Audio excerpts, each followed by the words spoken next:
Un drac en bonne santé, c'est un drac qui fonctionne en tresse, c'est-à-dire sur un lit qui est relativement large, et ensuite avec des tresses qui se créent au fur et à mesure des saisons, au fur et à mesure des crues, et qui se déplacent dans toute la largeur de façon à occuper l'ensemble du lit majeur du drac. Or, ces dernières années, le drac avait quitté ses graviers pour rentrer dans une couche d'argile très épaisse.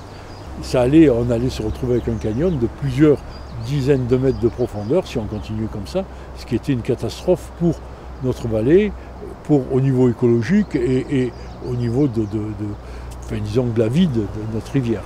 L'opération elle a consisté non seulement à recharger et à rehausser le lit du cours d'eau, mais également à l'élargir, puisque en élargissant le cours d'eau, en fait, on allait allier tout à la fois des objectifs écologiques, on allait restaurer un état beaucoup plus intéressant en termes de biodiversité, mais on allait aussi répondre à un objectif de prévention des inondations, puisqu'on allait faciliter l'écoulement et le passage des crues, quoi. Le risque le plus direct qu'on pouvait observer, c'était une menace de la digue en fait, qui crée le plan d'eau du champ de Sort.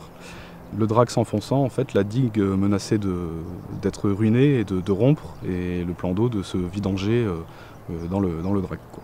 On pouvait craindre une sorte de vague qui allait déferler dans le lit du drac, puisque le plan d'eau contient tout de même 250 000 m3 d'eau, quoi. Amener des matériaux par camion dans le drac, ça paraissait un peu absurde, quoi, hein. Et pourtant c'est ce qu'on a fait. Mais il a fallu parler beaucoup pour arriver à convaincre, quoi, parce que c'était la meilleure façon de résoudre le problème.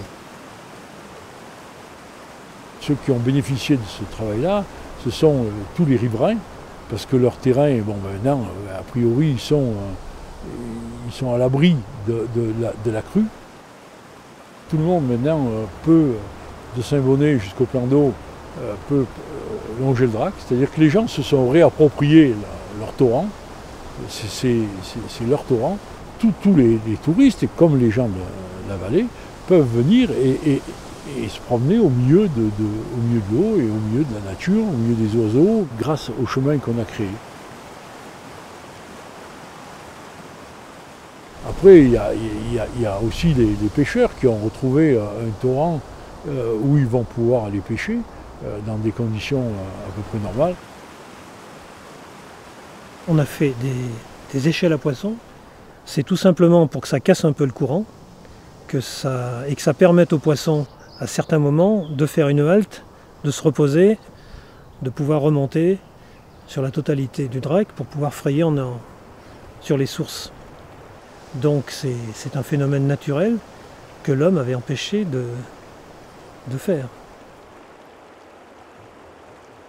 Le drac, si on reprend dans l'éthologie, c'est dragon. C'est un torrent impétueux qui est imprévisible. Vous pouvez avoir des eaux absolument démoniaques et puis après des eaux d'une clarté limpide, cristalline. Je sais que c'est un torrent qui vit. Voilà, c'est un endroit qui change, c'est un endroit qui parle. Et pour moi, plus ça change, plus ça vit, plus ça bouge, plus ça se transforme, plus c'est magique. Si on doit faire quelque chose pour l'environnement, si on doit faire quelque chose pour le drac, c'est pas pour le contenir, c'est justement pour le laisser respirer.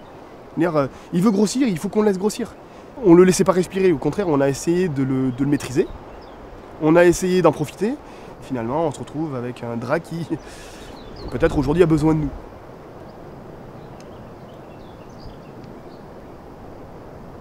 J'avais pas la prétention d'être propriétaire du drac, loin de là, hein.